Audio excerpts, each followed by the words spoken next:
গিয়া তোর দরবারে ভিড় জমাইবে, জোরে কোন সুবহানাল্লাহ।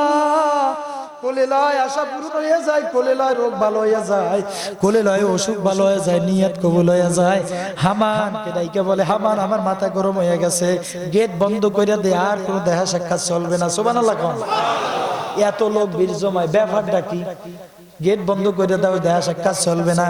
হামান এসে জিজ্ঞাসা ফেরাউন, বাচ্চা নাম তার, আপনি বন্ধ করতে খুব বললেন কেন?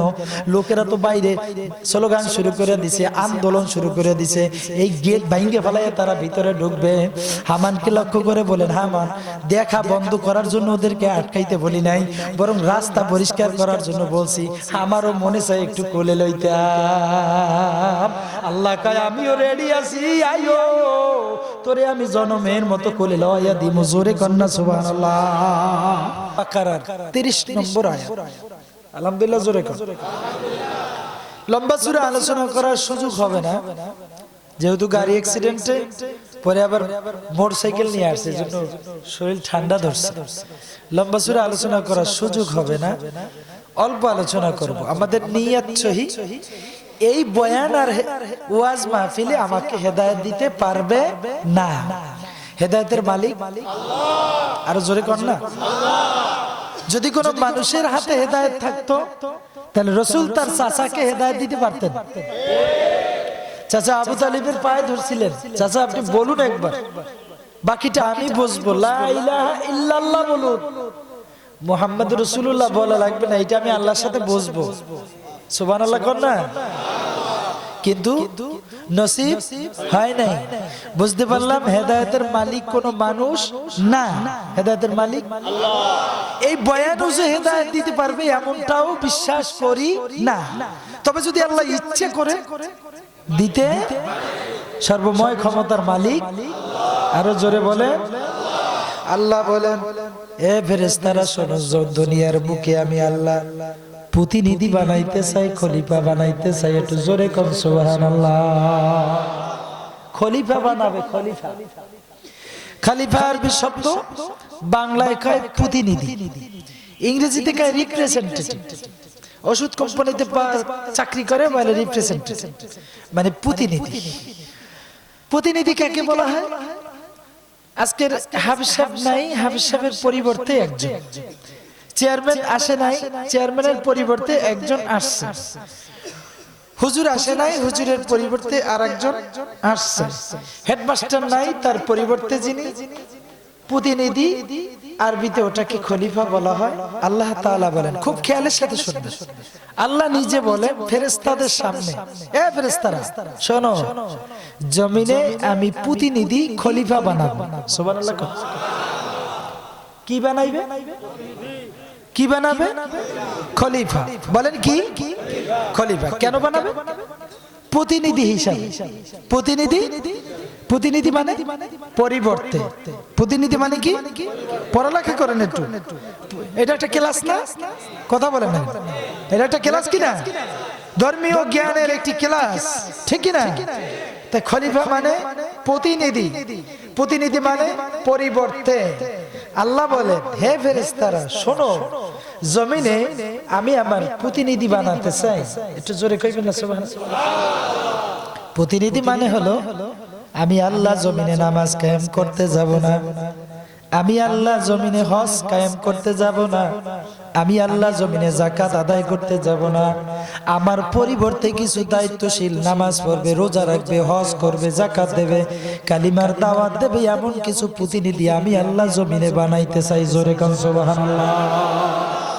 কে বলে? আল্লাহ। ক্বালু আতাজালু ফিহা মান ইউফসিদু ফিহা। ফেরেশতারা আপত্তি করে তুললে বললেন, আল্লাহ আপনি এমন জাতি জমিনে বানাবেন, তার আগে আপনি জিন জাতি বানাইছিলেন। এই জিন জাতিরা মারামারি করছে, কাটাকাটি করছে, রক্তপাত করছে। আপনি এদেরকে বানাইবেন, এরাও মারামারি করবে, কাটাকাটি করবে। বরং দরকার নাই, নাহনু নুসাব্বিহু ওয়া নুকাদ্দিসু লাক, আমরাই তো আপনার গুণগান গাই, আপনার পবিত্রতা বর্ণনা করি, আমরাই তো আপনার গুণগান গাইতেছি, প্রশংসা করতেছি। ক্বালা ইন্নী আ'লামু মা লা তা'লামুন।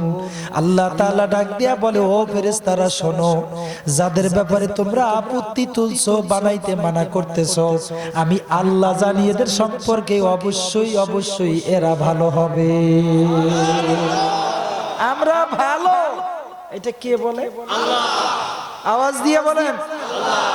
এ বাবা, আজকের বয়ান করব না, বুঝাইবার জন্য আসছি, সামান্য কিছু কথা বলবো। আমার আল্লাহ বলে, ও ফেরেশতারা ভালো করে শোনো, আমি জমিনে প্রতিনিধি বানাবো। ফেরেশতারা কয় বানানোর দরকার নাই, এরা মারামারি করবে, কাটাকাটি করবে। আল্লাহ জবাব দিয়া বলেন, এ ফেরেশতারা তোমরা জানো না, এদের সম্পর্কে আমি ভালো করে জানি, এরা অবশ্যই ভালো হবে। আমরা ভালো, এটার সনদ কে দিয়েছেন? আরো জোরে বলেন। আমার আল্লাহ ডাক দিয়া ভাই, আল্লাযী খালাকাকা ফাসাওয়াকা ফাআদালাকা ফি আইয়ি সূরাতিম মা শাআ রাক্কাবাক। জোরে জোরে কোন সুবহানাল্লাহ। তাফসীরে ইবনে কাসিরের মধ্যে আল্লামা ইবনে কাসির রাহমাতুল্লাহ আলাইহি বয়ান করেছেন, আল্লাহ এই জগতে তিন শ্রেণীর মাখলুক তৈরি করেছেন। এক নম্বরে ফেরেশতা, দুই নম্বরে মানুষ, তিন নম্বরে অন্যান্য মাখলুকাত। আল্লাহ ফেরেশতা বানাইছেন, মানুষ বানাইছেন, অন্যান্য মাখলুকাত বানাইছেন। রব্বুল আলামিন বলেন, সমস্ত মাখলুকাতের উপরে, ফেরেশতা থেকে শুরু করে সমস্ত মাখলুকাতের উপরে আমি আল্লাহ মানব জাতিকে সব থেকে প্রাধান্য দিয়েছি। সুবহানাল্লাহ। ব্যাখ্যা দিয়েছেন, কারণ কি? ফেরেশতারা কোনোদিন খারাপ চেনে না, সব সময় ভালো চেনে। সুবহানাল্লাহ। চুরি, ডাকাতি, সুদ, ঘুষ এগুলো ফেরেশতারা চেনে না, জেনা, ব্যভিচার এগুলো চেনে না। কথা কোন ঠিক কিনা? ফেরেশতারা জানে কিভাবে তাসবিহ পড়বে, জিকির আজকার করবে, নামাজে দাঁড়াইবে, কখন হুকুম পালন করবে, কখন সব সময় ভালোটা চেনে। ওরা কোনো সময় খারাপ চেনে না, ঠিক কি না? আর এক শ্রেণীর মাখলুকাত বানাইছেন আল্লাহ, তারা খারাপও চেনে না, ভালো চেনে না। যেমন গরু। কথা বলেন না কেন? এই হাজার হাজার মুসল্লি, একটা গরু এসে এখানে পায়খানা করা আরম্ভ করছে, ও মনে করবে না এখানে হাজার হাজার মুসল্লি আছে, কোরআনের মাহফিল হয়েছে, হায় হায় এখানে পায়খানা করলে খারাপ দেখায়, এইটা গরু মনে করবে। কথা বলেন না কেন? তাহলে ভালো এবং খারাপ বিবেচনা করার মতো শক্তি গরুর নাই, ঠিক কিনা? রাব্বুল আলামিন বলেন, আমি মানুষকে এজন্য শ্রেষ্ঠত্বের আসনে দান করেছি, আসিরে বসাইছি, আমি শ্রেষ্ঠত্বের চেয়ারে আমি আল্লাহ এজন্য বসাইছি। ফেরেশতারা শুধু ভালো চেনে, আর অন্যান্য মাখলুকাত গুলো খারাপও চেনে না, ভালো চেনে না।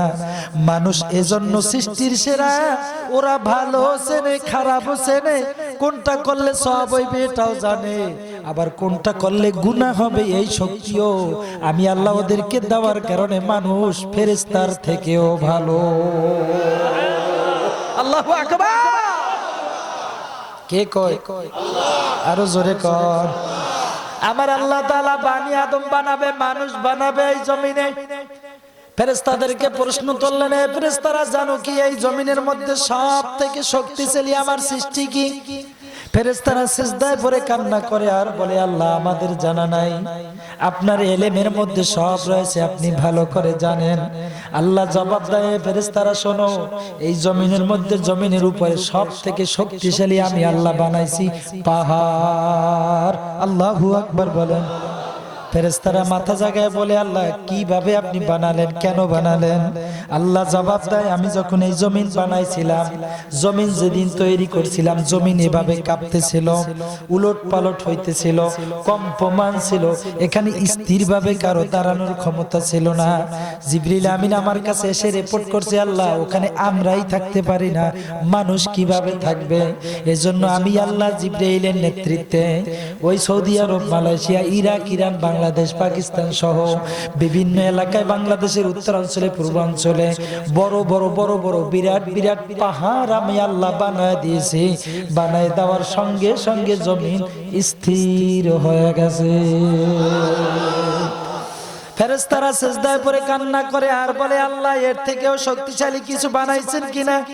গতকালকে আমি দেখলাম বুখারীর ইবারত, ফি আইয়ি শাইইন মিন খালকিকা আশাদ্দু মিনাল জিবাল।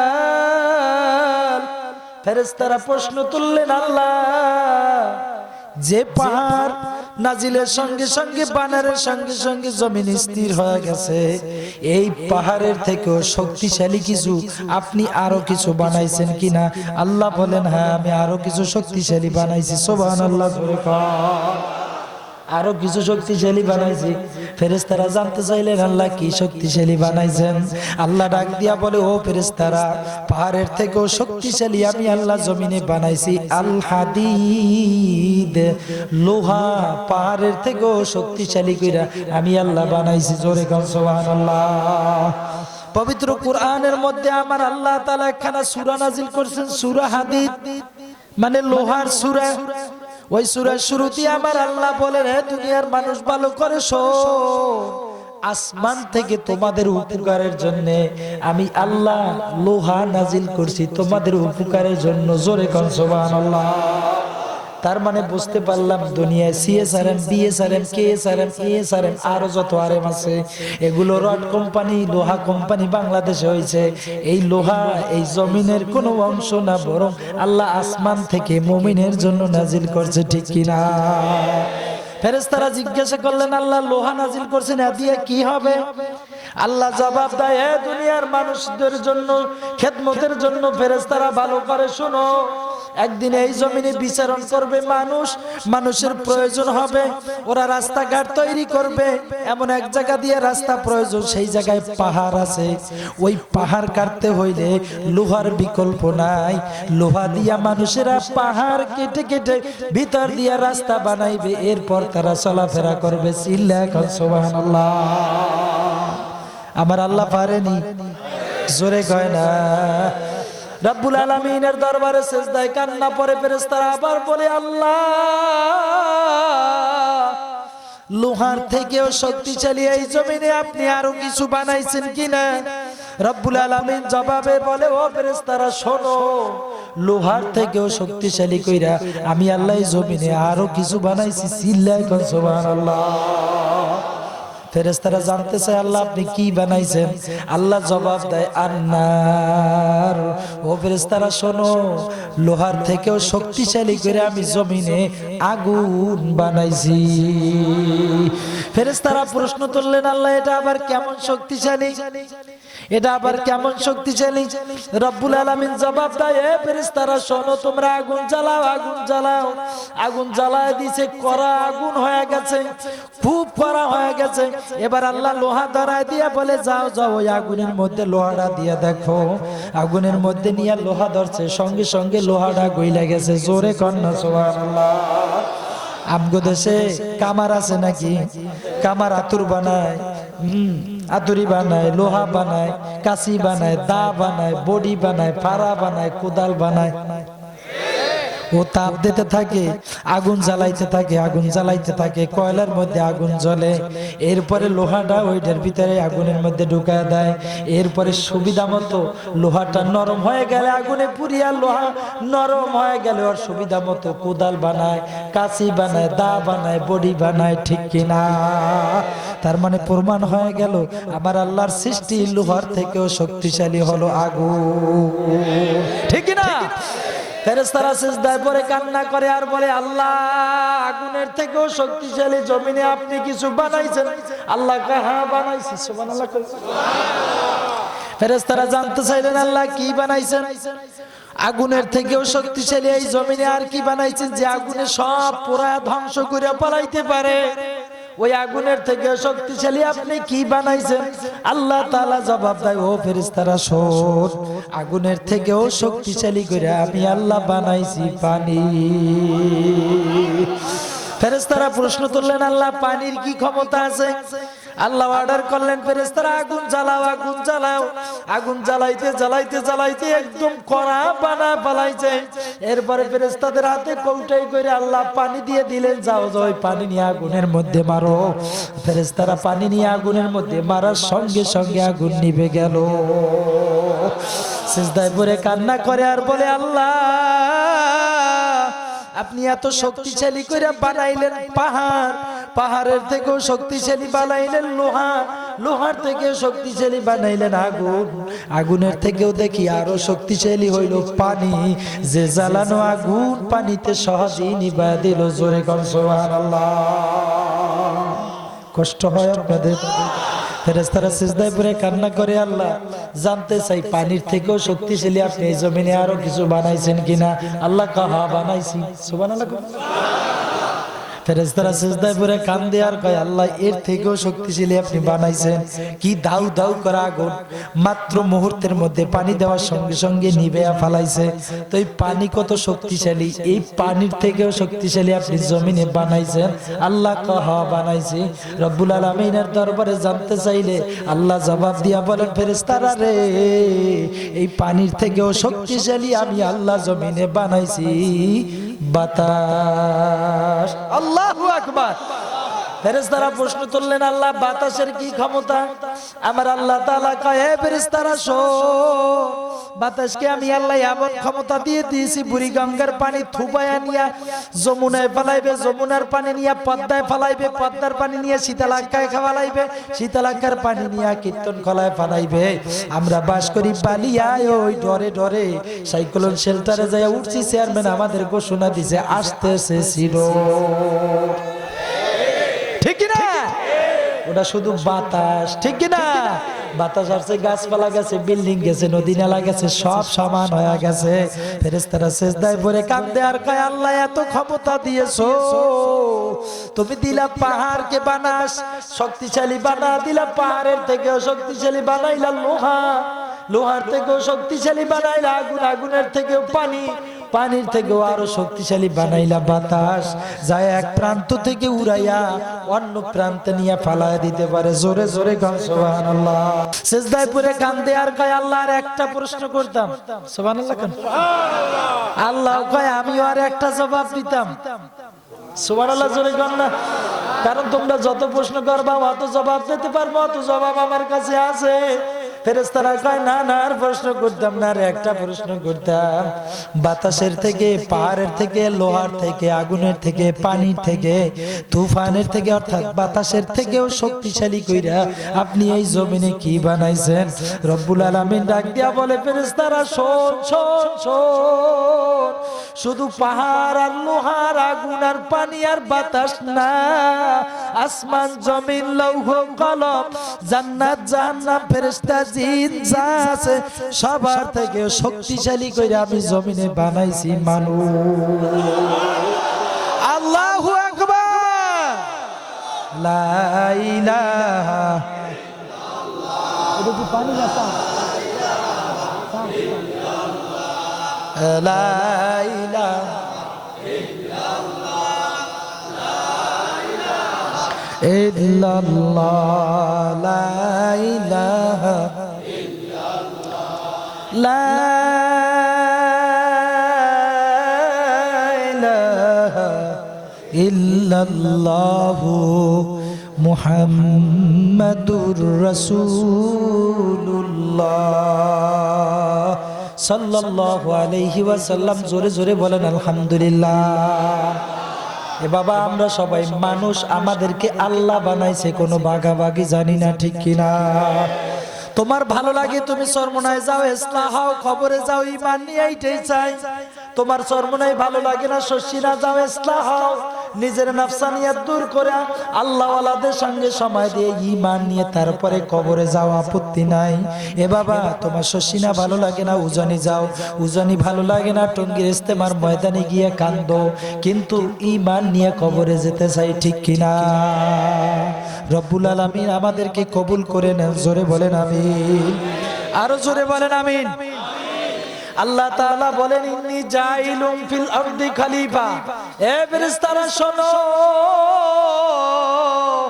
আমি আল্লাহ জমিনে খলিফা বানাবো, যে খলিফা বা প্রতিনিধি আমার প্রতিনিধি হয়ে কাজ করবে, আমার বদলে কাজ করবে, আমার পরিবর্তে জমিনে কাজ করবে। এদেরকে আমি কম শক্তিশালী করে বানাইলে চলবে না, বরং সব থেকে বেশি শক্তিশালী বানাইয়া এই জমিনে আমি আল্লাহ মানুষ বানাইছি। জোরে কোন সুবহানাল্লাহ। কষ্ট হয়? এ বাবা, খলিফা ওমর, বুখারীর হাদিস বলছি, মুসলিমের মধ্যে বর্ণনা, খলিফা ওমরের আমিরুল মুমিনিনের অবস্থায় খলিফা ওমরের তখন খেলাফতের আমলে স্টেজে উঠা জুমার দিনে খুতবা দিতেছেন, মেম্বারে উঠা খুতবা দিতেছেন। খুতবার মাঝে ডাক দিলেন, ইয়া সারিয়াতাল জাবালেবকে, হে সারিয়া ওখানে উঠিও না, নেমে যাও। জোরে কন্যা সুবহানাল্লাহ। সাহাবায়ে কেরাম কানাকুশা শুরু করে দিছে। ঘটনা কি? খলিফা ওমর অপ্রাসঙ্গিক বক্তব্য দিল কেন? আগের সাথে পরের সাথে বক্তব্যের কোনো মিল নাই, ঠিক না? এটা কেন হলো? নামাজ শেষ হলো, নামাজ শেষ করে যা ধরলেন খলিফাতুল মুমিনিন, একটা কথা বলতে চাই, বেয়াদবি মাফ করবেন। কি কথা? আপনি খুতবার মাঝে অপ্রাসঙ্গিক বক্তব্য কেন দিলেন? কি বলছে? আপনি সারিয়াকে বলছেন, হে সারিয়া পাহাড়ে উঠিও না, নামে যাও। সারিয়া তো মদিনায় নাই, সারিয়া তো যুদ্ধের ময়দানে গেছে। যেখানে সারিয়া যুদ্ধের ময়দানে গেছে মদিনা থেকে 1200 মাইল দূরে। জোরে কোন সুবহানাল্লাহ। কত মাইল দূরে? আরো জোরে কর। কি করে সম্ভব? খলিফা ওমর জবাব দেয়, হে মদিনার মানুষ, যদি তোমাদের মনে কোনো সন্দেহ লাগে, সারিয়া মদিনায় আসলে জিজ্ঞাসা করে নিও। যদি ঘটনা সত্যি হয় আমারে আমির মানিও, আর যদি ঘটনা সত্যি না হয় আমারে আমির মানার প্রয়োজন নাই। চিল্লা কোন সুবহানাল্লাহ। পাকায় 1 মাস পর্যন্ত অপেক্ষা করছে। 1 মাস পর সারিয়া তার কাফেলা সহ মদিনায় ঢুকছে। মদিনার যুবক মানুষেরা সবাই মিলিয়া কাফেলা ঘিরে ফেললো, যাইতে দেবে না। থামো থামো সারিয়া, থামো। সারিয়ার কাছাকাছি গিয়ে প্রশ্ন তুললেন, হে সারিয়া, সত্যি করে বলবে, আল্লাহর কসম করে বলি, সত্যি করে বলবা কোনদিন অমুক দিন জুমার নামাজের সময় তুমি কি কারো ডাক শুনছিলা কিনা? সারিয়া একটা চিৎকার মেরে জমিনে বেহুশ হয়ে পড়ে রয়েছে। দীর্ঘ সময় পরে জ্ঞান ফিরছে। জ্ঞান ফিরার পরে সারিয়াকে প্রশ্ন তোলা করা হলো, সারিয়া জ্ঞান হারাইলে কেন? বেহুশ হয়ে গেলে কেন? সারিয়া বলে, আল্লাহর কসম করে বলতে পারি মদিনার মানুষ, সেদিন যদি খলিফা ওমর আমার নাম ধরে ডাক না দিতে, কাফেলা সহ কাফিরদের হাতে বন্দী হইয়া আমাদেরকে মেরে ধ্বংস করে দিত। জোরে কোন সুবহানাল্লাহ। আবার আল্লাহ জমিনে বানাইছে পাহাড়, পাহাড়ের থেকে শক্তিশালী লোহা, লোহার থেকে আগুন, আগুনের থেকে পানি, পানির থেকে বাতাস, বাতাসের থেকে লৌহ কলম থেকে আরশ কুরসি থেকে দুনিয়া থেকে আসমান থেকে ফেরেশতার থেকে সব থেকে শক্তিশালী কইরা আমার আল্লাহ বলে আমি জমিনে বানাইছি মানুষ।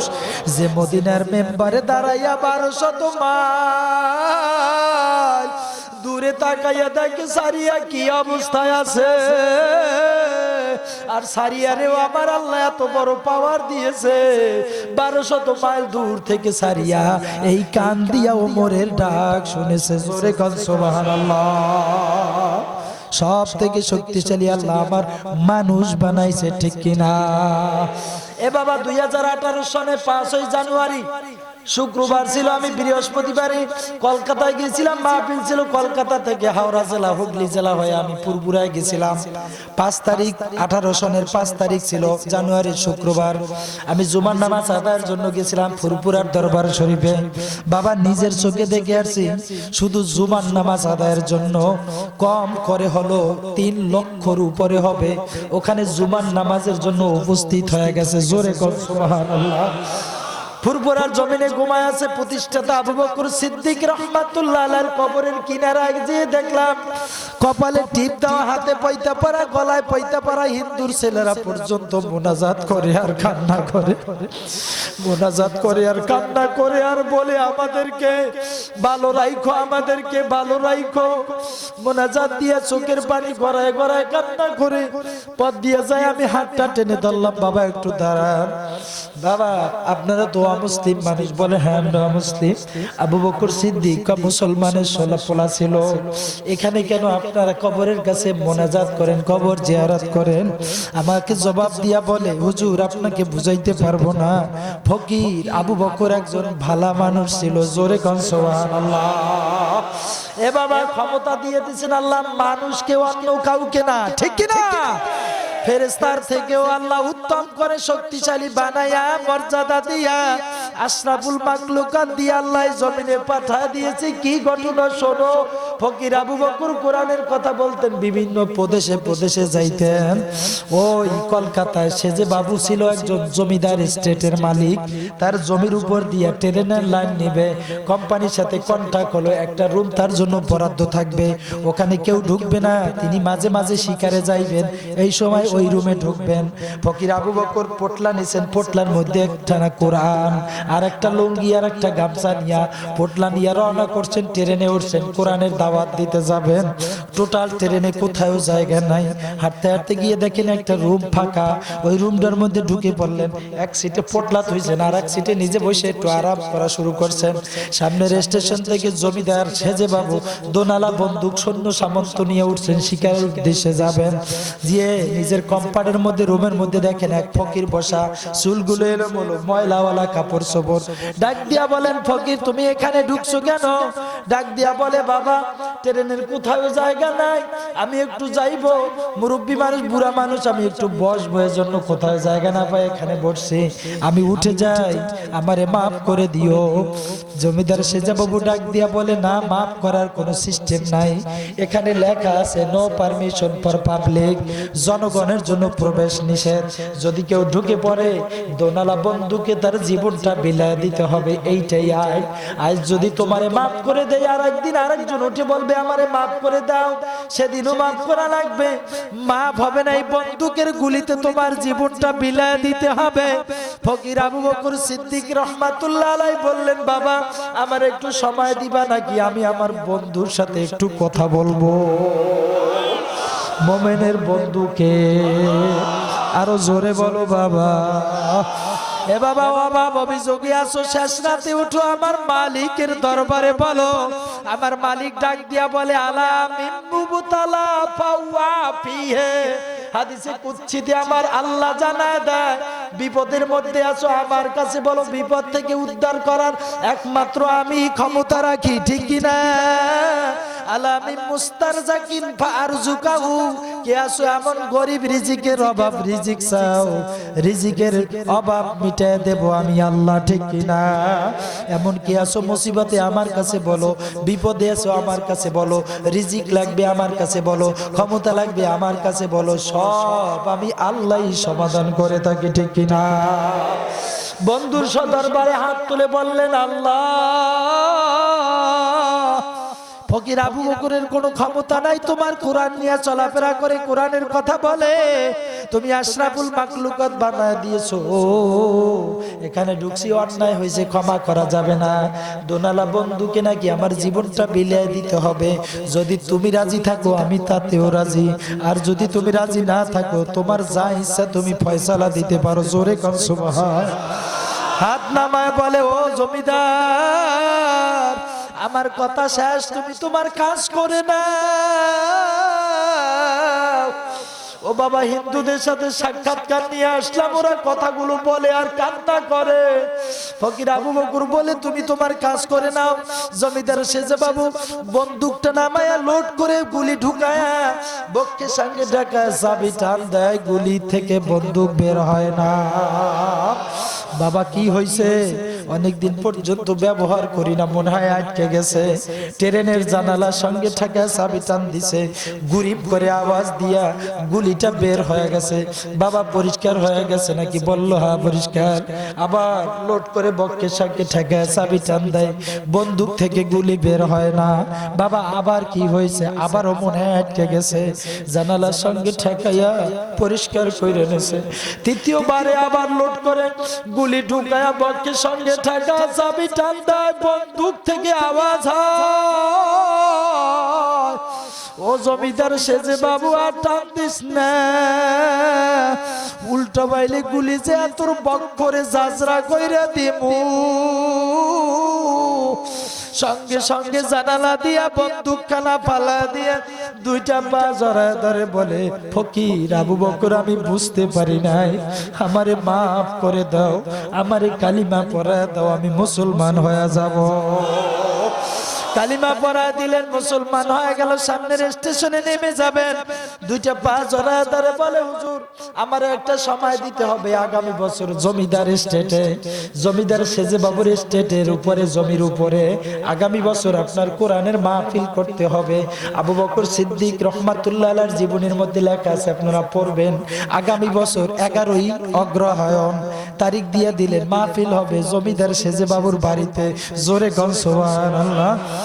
সেজে বাবু আর গেলেন না, নেমে এবার দাওয়াতি কাজ শুরু করলেন। জমিদার বাড়িতে যায় উঠে আর বলে, দাওয়াত দেয়, আগামী বছর কোরআনের মাহফিল হবে আমার বাড়িতে। ডাক দিয়া কয়, তোর মাথা কি ঠিক আছে নাকি? বলে, হ্যাঁ পুরাপুরি ঠিক আছে। তোদের মাথা যদি ঠিক করতে হয় আইসো কোরআনের মাহফিলে। আল্লাহু আকবার। পাকা 1 বছর দাওয়াত দিছে।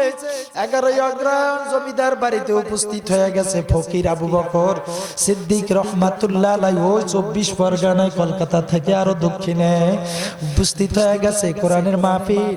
কোরআনের জাতীয় সঙ্গীত সূরা আর রহমান থেকে তেলাওয়াত শুরু করে দিয়েছেন। জমিদার স্টেট থেকে আস্তে আস্তে গুনিয়া গুনিয়া 60,000 জমিদার পণ্ডিতেরা ওখানে উপস্থিত হয়ে গেছেন। আল্লাহু আকবার। কোরআনের জাতীয় সঙ্গীত সূরা আর রহমান থেকে তেলাওয়াত শুরু করে দিলেন।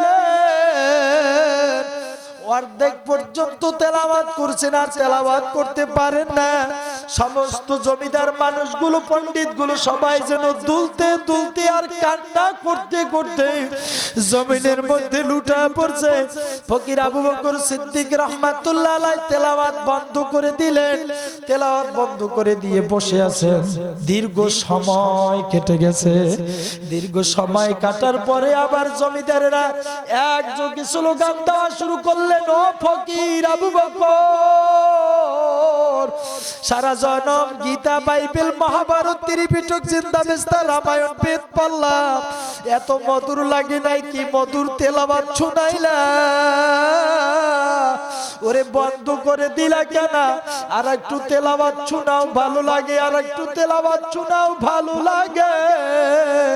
আবু বকর সিদ্দিক রহমাতুল্লাহ আলাইহি বলেন, আর আজ আর তেলাওয়াত করা যাবে না, অন্য একদিন তেলাওয়াত শোনায় দেব। 60,000 জমিদারেরা একযোগে স্লোগান দিয়া বলেন, আর তেলাওয়াত শোনাও আর না শোনাও, গীতা, বাইবেল, মহাভারত, ত্রিপিটক, জিন্দাবেস্তা, রামায়ণ, বেদ আর পড়ব না, আমাদের কেউ কালিমা পড়া দাও, কোরআন পড়াইয়া দাও, আমরাও সবাই মুসলমান হয়ে যাব। এ বাবা, সব থেকে শক্তিশালী করে আমার আল্লাহ মানুষ বানাইছে, ঠিক কিনা? পাওয়ার আছে না নাই? জোরে বলো, আছে না নাই? জিবরিল আমিনকে হাদিসে বুখারীর ঘটনা লাগছে, তাফসীরে কাশফের মধ্যে আল্লামা জারুল্লাহ জামাখশরী রাহমাতুল্লাহ আলাইহি জিবরিল আমিনকে জমিনে পাঠাইলেন, হে জিবরিল, যাও জমিনে মাটি নিয়ে আসো, আমি আদম বানাইবো। সুবহানাল্লাহ। জিবরিল এসে জমিনে খামসা দিয়েছেন, জমিনের মাটি কান্নাকাটি শুরু করে দিয়েছে। মাটি নিতে পারে নাই। জিবরিল আমিন চলে যায়, কয়, আল্লাহ, জমিনের কান্নাকাটি আমি সহ্য করতে পারি নাই, আমি চলে আসছি। এবারে পাঠাইলেন মিকাইল আলাইহিস সালামকে। মিকাইল জমিনে এসে খামসা দিয়েছেন, মাটি কান্নাকাটি শুরু করে দিয়েছে। মাটি আর নিতে পারে নাই। মিকাইল চলে গিয়ে বললেন, আল্লাহ, পারলাম না। ইসরাফিল আলাইহিস সালামকে পাঠাইছে, ইসরাফিল, যাও মাটি নিয়ে আসো, আমি আদম বানাইবো। ইসরাফিল এসে মাটিতে খামসা দিয়েছেন, মাটি নিতে পারে নাই, কান্নাকাটি শুরু করে দিয়েছেন। আল্লাহ আজরাইলকে পাঠিয়ে দিয়েছেন, আজরাইল এসে জমিনে খামসা দিয়েছে, মাটি কান্নাকাটি শুরু করে দিল। আজরাইল ঘটনা শোনা দেয়, জমিন শোন, আমার নাম আজরাইল, কারো দুয়ারে যদি আমি একবার যাই, আমি খালি হাতে ফেরার আমার ইতিহাস নাই, ঠিক কিনা? আমি মাটি নিয়েই যাব। মাটি বলে, না, দেব না। আজরাইল বলে, মাটি নিয়েই যাব। আজরাইলের কাছে অনুরোধ করে, বলে, ও ভাই আজরাইল, তোমার কাছে একটা অনুরোধ, যেহেতু তুমি মাটি নেবা, তোমার আল্লাহর কাছে আমার একটা দাবি, এই মাটি দিয়া যে আদম বানানো হবে, যে মানুষ বানানো হবে, ওই মানুষের হায়াত শেষ হয়ে গেলে ওই মানুষগুলিরে, আদমগুলিরে আবার মাটির ভিতরে ফিরিয়ে দিতে হবে। জিবরিল আমিন আলাইহিস সালাম ব্যর্থ, মিকাইল ব্যর্থ, ইসরাফিল ব্যর্থ। আজরাইল চলে গিয়া বলেন, আল্লাহ, আমি মিকাইলও না, ইসরাফিলও না, জিবরাইলও না, আমি আজরাইল, ব্যর্থতার কোনো ছাপ ইতিহাস আমার নাই। তবে আসছি একটা আবদার নিয়ে। জমিন আপনার কাছে আবদার করছে যে এই মাটি দিয়ে আদম বানানো হবে, হায়াত শেষ হয়ে গেলে ওই আদম রে আবার মাটির ভিতরেই ফিরিয়ে দিতে হবে। আল্লাহ বললেন মঞ্জুর। আল্লাহু আকবার। আজরাইলকে লক্ষ্য করে বললেন আল্লাহ, এ আজরাইল জমিনকে গিয়ে শোনায় দাও, পড়েন মিনহা খালাকনাকুম ওয়া ফিহা নুঈদুকুম ওয়া মিনহা নুখরিজুকুম তারাতান উখরা। আল্লাহু আকবার। আজরাইল এসে জমিনকে খুশি সংবাদ শোনায় দেয়, ও জমিন, আল্লাহ তোমাদের দাবি মঞ্জুর করেছেন, আল্লাহ তোমাদের উপরে খুশি হয়ে গেছেন, আল্লাহ তোমাদের দাবি পূরণ করছেন। বনি আদমের হায়াত শেষ হয়ে গেলে তোমাদের ভিতরে আবার ফিরে দিবে। জমিন আলহামদুলিল্লাহ শুকর আদায় করে বলে, ভাই আজরাইল, তোমার যত লাগে মাটি তুমি নিয়ে যাও। জোরে কোন সুবহানাল্লাহ।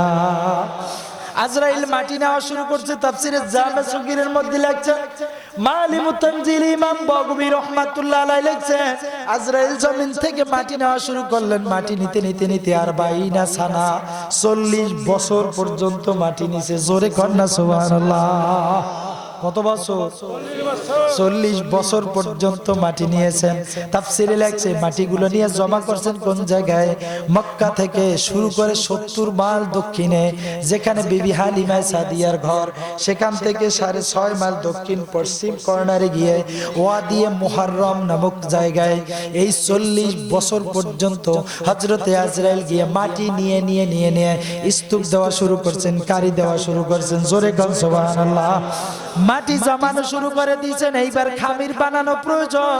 আল্লাহ বৃষ্টি দিয়ে দিলেন। আর 42 সানা 40 বছর পর্যন্ত আল্লাহ বৃষ্টি দিয়ে দিলেন। জোরে কোন সুবহানাল্লাহ। কত বছর? খামির বানায় ফেলছেন। আমাদের মা বোনেরা রুটি বানায়, আমাদের স্ত্রীরা রুটি বানায়, এর ভিতরে পানি দেয়, পানি দিয়ে তারপরে আগে খামির বানায়, এরপরে রুটি বানায়। শুধু গুড়ি দিয়া বা আটা দিয়া রুটি হবে না, ঠিক কিনা? ও বাবা, ভালো করে চেনো আমার আল্লাহ রে। আমার আল্লাহ সর্বপ্রথম শিক্ষা দিয়েছে, আদম বানাইতে যাইয়া খামির করছে, ওই খামির দিয়া কোন রুটি বানায়, আটা বানায়, ইট বানায়, ঠিক না? ব্রিক ফিল্ডে যাও বাবা, একটা মেশিন ঘোরে, মেশিনের মধ্যে নিয়ে মাটিগুলো ফালায়, এরপরে ঘুরতে ঘুরতে ঘুরতে ঘুরতে খামির বানায়, এরপরে ইট বানায়, যাতে করে খুব সহজেই ভাইঙ্গা না যায়, ঠিক কিনা? এটা আমার আল্লাহ শিক্ষা দিয়েছেন আদম বানাইয়ে। সুবহানাল্লাহ। জোরে কর। 40 বছর পর্যন্ত বৃষ্টি দিয়ে আমার আল্লাহ মাটিগুলো খামির বানায় ফেলাইছে, সব কাদায় পরিণত হয়ে গেছে। বৃষ্টি থামায় দিয়া জিবরিল আমিনকে লক্ষ্য করে বলেন, ও জিবরাইল, যাও আজরাইলের আনা মাটির স্তূপ থেকে তুমি এক মুষ্টি মাটি নিয়ে আসো। এইবার আমি আল্লাহ নিজ হাতে আদম বানাইবো। আমাদেরকে আমার আল্লাহ নিজ হাতে বানাইছে, ঠিক কিনা? জোরে কোন সুবহানাল্লাহ। আর কিছু নিজ হাতে বানায় নাই, আমার আল্লাহ আদম বানাইছে নিজ হাতে। সুবহানাল্লাহ। জিবরিল আমিন আবার মাটি নিয়ে গেলেন, এক মুষ্টি খামসা দিয়া এক মুষ্টি মাটি নিয়ে আমার আল্লাহ সামনে উঠাইলেন, বসালেন। আমার আল্লাহ বল, খালাকাল্লাহু আদাম মিন সূরাতিহি। বুখারী এবং মুসলিমের হাদিসের মধ্যে আমার আল্লাহ নিজে বলেন, আদম রে বানাইছি আমার সূরাতে। একটু জোরে কইবেন না সুবহানাল্লাহ। আদম রে বানাইছি আমার সূরাতে। কি কয়? কে কয়? কে কয়? আমার সূরাতে মানে কার সূরাতে? জোরে কর না। এজন্য আমার আল্লাহ কয়, তুই মানুষের দেখ, মানুষ নিয়ে গবেষণা কর, কত সুন্দর ডিজাইন করে আমি আল্লাহ বানাইছি। ওরে যদি দেখে তোর ভিতরে অনুভূতি আসে, তুই আমি আল্লাহ রে পাইয়া যাবি, ঠিক কি না? জিবরিল আমিন এক খামসা মাটি নিয়ে আল্লাহর সামনে উঠাইছে। তাফসীরে কাশশাফে জামাখশরী রাহমাতুল্লাহ আলাইহি লেখেন, এক খামসায় এক মুষ্টির মধ্যে সেদিন মাটি হয়েছিল 40 মণ। আল্লাহু আকবার। কত মণ? 40 মণ ওজন মাটি দিয়ে আমার আল্লাহ আদম বানাইতে বসে গেছে। নিজ হাতে বানাইবে, নিজেই কয় আমি আল্লাহ আদম বানাইবো নিজ হাতে। সুবহানাল্লাহ, সুবহানাল্লাহ। এবার স্ট্রাকচার শুরু করে দিয়েছেন, বডি বানানো শুরু করে দিয়েছেন। 40 মণ ওজন মাটি দিয়া। হাদিস শরীফে আছে তুলুহু সিত্তুনা জিরা, 60 গজ লম্বা, সাবাতা ওয়াসিয়া জিরা, 7 গজ চওড়া। 1 গজে আপনাদের দেশে কয় হাত? জোরে কয় না। 60 গজ লম্বা মানে 100, কথা কয় না, 100 লম্বা 120 হাত। সাবাতা ওয়াসিয়া জিরা, 7 গজ চওড়া মানে 14 হাত হইল বডি। 120 হাত লম্বা আমার নিজ হাতে আমার আল্লাহ 40 মণ ওজন দিয়া আদমের বডি বানায় ফেলছে। আর জোরে কোন সুবহানাল্লাহ। কয় হাত লম্বা? 100। আগামী বছর অথবা কোনো একদিন যদি আর জিজ্ঞাসা করলে যদি বলতে না পারেন, সারা রাইতে যাইতে দিমু না, আটকায় মফেল দিমু। কথা কয় না, কথা কয় না। সারা জীবন বয়ান শোনে, বয়ান বাড়ি পর্যন্ত নেয় না। আজকের বয়ান বাড়ি পর্যন্ত নিয়ে যাইতে হইবে, শুধু বাড়ি না, মরণ পর্যন্ত মনে রাখতে হইবে। বলেন ইনশাআল্লাহ। আল্লাহ কবুল করুন।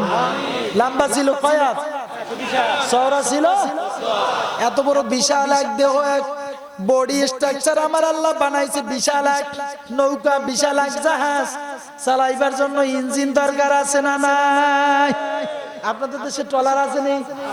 ইঞ্জিন লাগছে না? কথা কয় না। ইঞ্জিনের মধ্যে 8 গোড়া বহাইছে, কয়দিন পর কয় 8 গোড়ায় হয় না, 10 গোড়া লাগবে। 10 গোড়া হইবে না, 16 গোড়া লাগবে। কথা কয় না। এখন আর 16 গোড়ার দিন নাই, এখন 126 গোড়া। 26 গোড়া এখন আর চলে না, 40 গোড়া। 40 গোড়ার ট্রলারটা 1 বছর চালাইয়া নদীর পারে মেশিনটা ফেলাই থইছে। ও মিয়া মেশিনটা ফেলাই থইছে, ওটা এখন আর কাজে লাগে না। ঠিক না? 120 হাত লম্বা, 14 হাত চওড়ার এই বডি, বিশাল এক বডি। ইঞ্জিন চালাইবার জন্য আমার আল্লাহ এমন একখানা ইঞ্জিন দিয়ে দিছে, সেদিন স্টার্ট হয়েছে। মরণ পর্যন্ত কোনো ঘোরা টোরা লাগবে না, পাল্টানো লাগবে না, পার্স বাতি যাইবে না, মরণ পর্যন্ত ইঞ্জিন চলতেই থাকবে। ঠিক না? কে দেশে? কে দেশে? আমাদের মানুষের মধ্যে, আদমের দেহের মধ্যে যে ইঞ্জিনটা, ওইটার নাম হইল রুহু। নাম কি? জোরে কয় না। কি নাম? রুহু বানাইছেন আমার আল্লাহ আদমরে চালাইবার জন্য, বডিটা চালানোর জন্য ইঞ্জিন বানাই দিয়েছেন রুহু।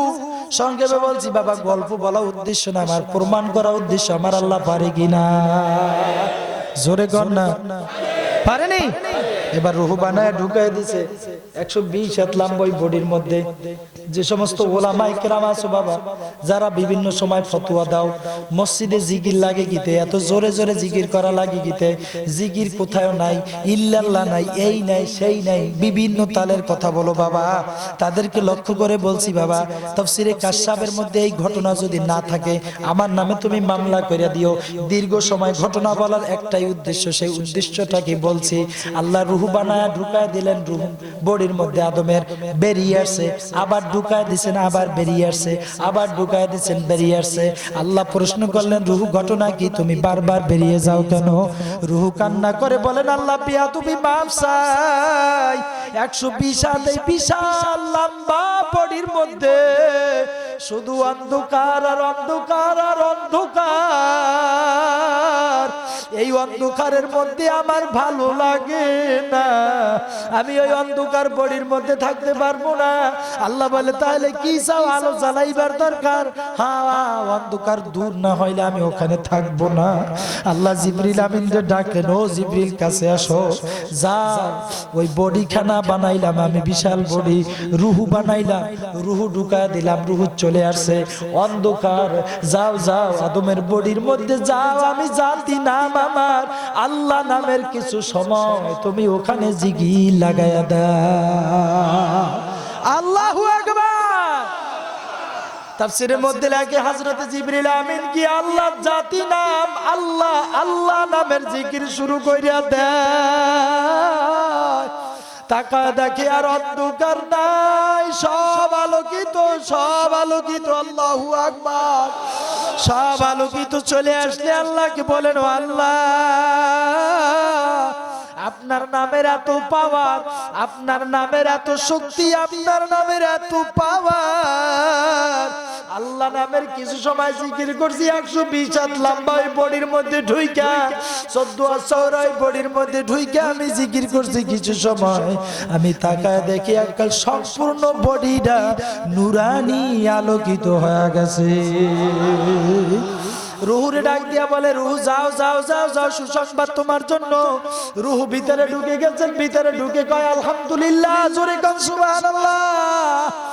রব্বুল আলামিনকে লক্ষ্য করে বলেন, আল্লাহ 120 হাত লম্বা দেহখানা, 14 হাত চওড়াই বডিখানা, আর অন্ধকার নাই, সব আলো আর আলো আর আলো। আমি আর এখান থেকে বেরিয়ে যাব না। এত সুন্দর এক আলোকিত পরিবেশ সেইরা আমি যাব না, আমি এখানেই থাইকা যাব। আল্লাহ ডাক দিয়া বলে, যখন ওখানেই থাকবো তোমার ডিউটি হলো আমি আল্লাহ নামের জিকির শুরু করবা। পাপ করতে করতে, সুদ ঘুষ খাইতে খাইতে, কবিরা গুনাহ করতে করতে, মিথ্যা কথা বলতে বলতে এই দেহটাও অন্ধকার হয়ে গেছে, ঠিক কিনা?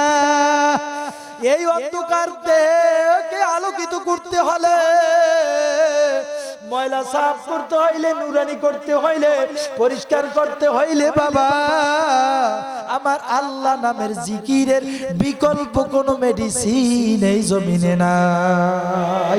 লা ইলাহা ইল্লাল্লাহ, লা ইলাহা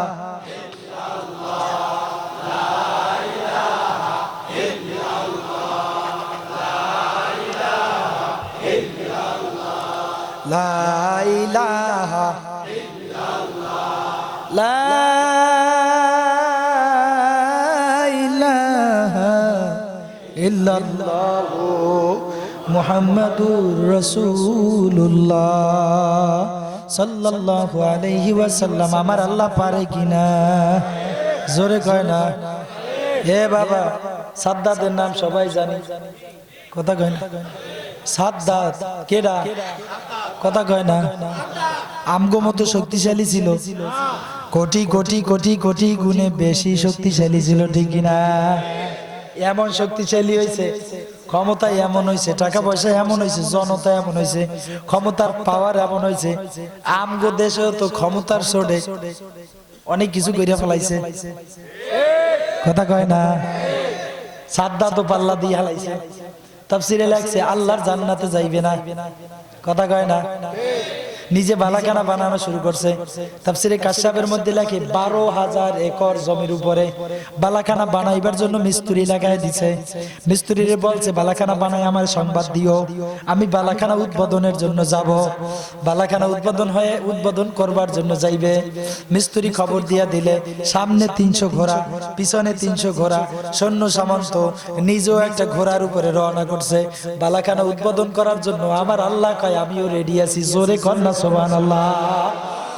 আমার আল্লাহ বড় বেজার, আজরাইলকে পাঠায় দিয়েছে সেরাপাড়া জামা গায়ে, সেরাপাড়া ময়লাওয়ালা একটা জামা গায়ে দিয়া সাদ্দাতের গোড়ার সঙ্গে ঠেকায় বলে, হাল তারিফুনিয়া সাদ্দাত, ও সাদ্দাত তুমি আমারে চিনছো নাকি? লা আরিফুকা কিয়া ভাই, তোমারে আমি চিনলাম না। আবারও বলে, তুমি আমারে চিনছো নাকি? না চিনি নাই। আবারও বলে, চিনছো নাকি? না চিনি নাই। চতুর্থবার বলে, আনা মালাকুল মাউত, আমি আজরাইল হাজির হয়ে গেছি। আল্লাহ তোরে এই বালাখানা উদ্বোধনের পারমিশন দেয় নাই। একটু জোরে কর সুবহানাল্লাহ। আমার আল্লাহ পারেনি। ধাপ করে ঘোড়ার পিঠ থেকে জমিনে পয়রা আজরাইলের 2 পা জড়ায় ধরে বলে, ও ভাই আজরাইল, তোমার সাথে আমার আল্লাহর সাথে ভালো সম্পর্ক। হাজার হাজার কোটি কোটি মিলিয়ন বিলিয়ন ডলারে খরচ করা বালাখানা বানাইছি, বালাখানা উদ্বোধন আমি করব না। তোমার আল্লাহর থেকে একটু অনুমতি নিয়ে নাও, আমি ঢুকে ডানে একবার বামে একবার তাকায় বেরিয়ে যাব, আমি আর উদ্বোধন করব না, আমার এটুক অনুমতি চাই। আজরাইল দৌড়ায় গেলে, আজরাইল দৌড়ায় গিয়ে সিজদায় পড়ে কান্দে আর কয়, আল্লাহ সাদ্দাত রে আমার জানি কেমন পরিচিত মনে হয়। একটু জোরে কন্যা সুবহানাল্লাহ। সাদ্দাত রে আমার পরিচিত মনে হয়, একটা দাবি নিয়ে আসছে, ও বালাখানা উদ্বোধন করবে না, ঢুইকা বামে একবার ডানে একবার তাকায় বেরিয়ে যাইবে। আল্লাহ ডাক দিয়া কয় আজরাইল তুমি কি, তোমার কি ঘটনা মনে আছে নাকি? আল্লাহ আজরাইল কয় কোন ঘটনা? আল্লাহ ডাক দিয়া কয় ওই যে নীল নদে জাহাজ ডুবে গিয়েছিল, ওই জাহাজের মধ্যে একজন গর্ভবতী মহিলা ছিল, ওই মহিলাকে জান কবজ করতে তোমারে হুকুম দিয়েছিলাম, আর তার পেটের যে বাচ্চা, এই বাচ্চার ডেলিভারি ঘটাইয়া একটা তক্তে ঘরে সমুদ্রে ভাসায় দিতে বলছিলাম। আজরাইল সিজদা থেকে মাথা উঠে কান্না করে আর বলে আল্লাহ আমার পুরোপুরি মনে হয়ে গেছে। আল্লাহু আকবার। আপনি অর্ডার করছিলেন আমি ওই সমুদ্রের মধ্যে ডেলিভারি ঘটায়া বাচ্চাটারে তক্তে ভাসায় দিয়েছিলাম, আর মহিলার জান কবজ করে আমি আমার দায়িত্ব পালন করেছিলাম। আল্লাহ ডাক দিয়া কয় আজরাইল তুমি তোমার ডিউটি শেষ করছো, দায়িত্ব পালন করেছো, আমি আল্লাহ রহমত বিলায়া নজর বিলায়া সমুদ্রে ঢেউয়ে ঢেউয়ে করে করে তক্তে ভাসানো শিশুটাকে আমি আল্লাহ নদীর কিনারায় সমুদ্রের কিনারায় পৌঁছাইয়া দিছি। আজরাইল ভালো করে শোন, জংলার বাঘের বাচ্চা মারা গেছে, দুধ পান করতে পারে না, উলান বাড়ি হয়ে গেছে, জঙ্গলের মধ্যে দৌড়ায় আর পাগলের মতো কান্নাকাটি করে। ওই জঙ্গল থেকে বাঘ বেরিয়ে সমুদ্রের কিনারা দিয়ে দৌড়ায়, আমি আল্লাহ জংলার বাঘের মনের ভিতরে একজন মায়ের যে গুণ থাকা দরকার, মায়া থাকা দরকার, ওই মায়া আমি বাঘের মধ্যে ঢুকা দিয়েছি। বাঘ দৌড়ায় দৌড়ায় হঠাৎ করে ওই তক্তে বাসানো বাচ্চার দিকে নজর পড়ে গেছে। বাঘ থাইমা যাইয়া মানবীয় মায়ার কারণে বাচ্চাটারে কামড়ে ধইরা জঙ্গলের মধ্যে নিয়া ওরে দুধ পান করানো শুরু কইরা দিছে। জঙ্গলের বাঘ 2 বছর পর্যন্ত দুধ পান করায়া বড় করছে বাচ্চাটাকে। আমি আল্লাহ আর চারপাশে ফলের গাছ লাগাই দিছি, ফল জমায়া দিছি। সুবহানাল্লাহ। ওই গাছে উঠে ফল খায়, ওই গাছে উঠে ফল খায়, ওই গাছে উঠে ফল খায়, ওরে জঙ্গলের ফল খাওয়ায় খাওয়ায় আমি বড় করছি। এরপরে আমি সম্পদ দিছি, এরপরে নেতৃত্ব দিছি, এরপরে ক্ষমতা দিছি, এরপরে জনতা দিছি। আজরাইল ভালো করে শোন, নাফরমান সাদ্দাত আমার সাথে আজ পাল্লা দিয়া পালাখানা বানায়া উৎপাদন করবে, আমার জান্নাতে যাইবে না। আজরাইল শোন, ওই সমুদ্রের মধ্যে তক্তে ভাসানো যে বাচ্চাটা ছিল ওইটাই ছিল এই নাফরমান সাদ্দাত। জোরে কোন সুবহানাল্লাহ। আজরাইল তুই বল, তুমি বলো এই নাফরমান সাদ্দাত রে আমি আল্লাহ কত রহমত বিলে লালন পালন করছি। তক্তে ভাসাইয়া আমি ওই সমুদ্রের কিনারায় পৌঁছায় দিয়েছি, জঙ্গলের বাঘের দুধ পান করায় ওরে বাঁচায় রাখছি, ফল ফলাদি খাওয়ায় ওরে জনতা দিছি, ক্ষমতা দিছি, টাকা পয়সা দিছি। আমার সাথে পাল্লা দিয়ে আজ পালাখানা বানায়। আজরাইল তুমি বলো এই নাফরমান সাদ্দাত রে কি পালাখানা উদ্বোধনের অনুমতি দেওয়া যায়? আজরাইল বলে না আল্লাহ, এই নাফরমান সাদ্দাত রে অনুমতি দেওয়া যায় না। জোরে কোন সুবহানাল্লাহ। আজরাইলকে অনুমতি দিয়ে দিয়েছে, যাও যাও তাড়াতাড়ি যাও, আরে খপ করে ধরে নিয়ে আসো। আল্লাহু আকবার। আজরাইল খুব রাগ করে চলে আসলে, পা দুখানা জমিনে, ওর মাথাটা আসমানে, ওর চোখ দুটো নীল বর্ণের হয়ে গেছে, হাতে বড় বড় নখ হয়ে গেছে। ওরে আজরাইল গিয়া সাদ্দাতের সামনে দাঁড়ানোর সঙ্গে সঙ্গে সাদ্দাত ভয়তে পায়খানা করে দিছে। সাদ্দাতকে ধরে আর বলে, সাদ্দাত শোন শোন, আমার আল্লাহ রহমত বিলায়া তোরে তক্তে করে নদীর কিনারায় পৌঁছে বাঘের দুধ পান করা, বড় করা, জঙ্গলে ফলের গাছ লাগা, ফল খাওয়ায় আমার আল্লাহ জনতা ক্ষমতা দিয়া এই পর্যন্ত তোরে বড় করছে। আমার আল্লাহর সঙ্গে নাফরমানি কইরা বালাখানা বানাইছো। আমার আল্লাহ তোর উপরে বড় গোসা, বড় গোসা, বড় গোসা। তোর মতো নাফরমানের এই বালাখানা উদ্বোধনের পারমিশন দেয় না। আমি আল্লাহ আমাকে আজরাইলকে সব ক্ষমতা দিয়ে দিয়েছেন। আজকে সব ক্ষমতা প্রয়োগ করে তোর জান্ডারে ছিঁড়া নিয়ে আমি জাহান্নামের মধ্যে ফালা দিব। জোরে কাও নাউজুবিল্লাহ। এ আমার যুবক বাবা, আমার আল্লাহর ক্ষমতা আছে না নাই? বোঝো বোঝো ভালো করে বোঝো, সামান্য একটু ক্ষমতা পাইয়া, সামান্য একটু জনতার দম দৌলত আর ক্ষমতার আর সম্পদের বাহাদুরি দেখাইয়া কোরআনের সঙ্গে বেয়াদবি করিও না, আমার আল্লাহ ছাড়বে না। আমার আল্লাহর সঙ্গে পাল্লা দিও না, আমার আল্লাহর সঙ্গে পাল্লা দিও না, কোরআনের সঙ্গে পাল্লা দিও না। পারবি না, পারবি না, ধ্বংস হয়ে যাবে, আমার আল্লাহ ধ্বংস করে দিবেন, ঠিক কিনা? এ বাবা, ফেরাউনের প্রধান হামান, প্রধান উজির হামান, তাফসীরে লাগছে হামান গিয়া বলে, হে বাদশা নামদার, আপনার এই রাজ্যে এমন একজন শিশু জন্ম নিবে যার হাতে আপনার বাচ্চাই গিরিও যাইবে, খোদাই গিরিও যাইবে। ফেরাউন রাগ করে বলে, কি বলো হামান? বলছে, হ্যাঁ ঠিকই বলছি, পূর্বেকার সব কিতাব অনুসরণ করে বিশ্লেষণ করে আমি এইটাই পাইছি, বনি ইসরায়েলের মধ্যে ওসিরি একজন শিশু জন্ম নিবে, তার হাতে আপনার খোদাই গিরিও যাবে, আপনার বাচ্চাই গিরিও যাইবে। জোরে কন্যা সুবহানাল্লাহ। আপনাদের মনে হয় কষ্ট হইতেছে? শেষ করে দেব, আরো কিছু সময় থাকবো ইনশাআল্লাহ। বলেন ইনশাআল্লাহ, আরো জোরে বলেন ইনশাআল্লাহ। ফেরাউন টিম গঠন করলে, সেনাবাহিনী মোতায়েন করলেন বিভিন্ন অঞ্চলে অঞ্চলে, আর দায়িত্ব দিয়ে দিলেন পোলা শিশু জন্মগ্রহণ করলে সঙ্গে সঙ্গে মেরে ফেলার হুকুম, সাথে সাথে জবে করার হুকুম। দেশীয় অস্ত্র টস্ত্র দিয়া সেনাবাহিনী মোতায়েন করে দিয়েছে। তাফসীরে কাশাফের মধ্যে লাগছে, জামে সগীরের মধ্যে লাগছে, মাজারির মধ্যে সানাউল্লাহ পানিপতি রহমাতুল্লাহ আলাইহি লাগছে, শুধু মূসা নবীর টার্গেট কইরা ফেরাউনের বাহিনীরা 1,86,000 শিশু হত্যা করছে। এরপরেও আমার আল্লাহ মূসা নবীরে পাঠাইতে সক্ষম ছিলেন কিনা? এ জোরে বলেন ঠিক কিনা? মূসা নবীরে আমার আল্লাহ পাঠাইছে 1,86,000 মারার পরে। সুবহানাল্লাহ কইবেন? মুসার মা মুসারে জন্ম দিয়েছে, নাম রাখছে মুসা। সুবহানাল্লাহ।